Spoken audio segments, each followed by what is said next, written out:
Sri Lankan exclusive economic സോണിലെത്തിയ Iranian കപ്പലിന് അഭയം നൽകി ശ്രീലങ്ക.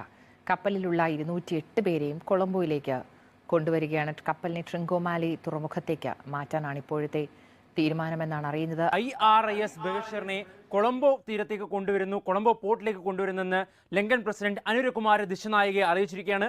മനുഷ്യത്വപരമായ നിലപാട് ശ്രീലങ്ക സ്വീകരിച്ചിരിക്കുന്നു എന്നാണ് അനുരകുമാര ദിശനായിക പറയുന്നത്. 208 പേർ ആ കപ്പലിലുണ്ട്.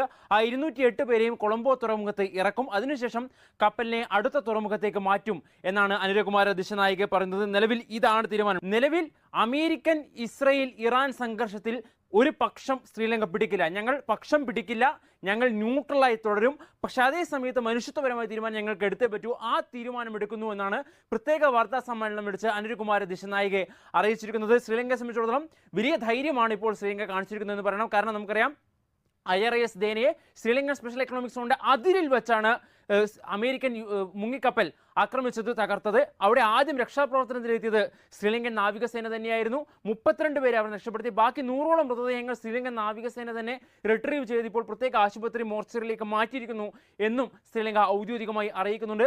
അടുത്ത നീക്കം എന്തായിരിക്കും, അമേരിക്ക ഈ നീക്കത്തോട് എങ്ങനെ പ്രതികരിക്കും എന്നാണ് ഇനി അറിയേണ്ടത്.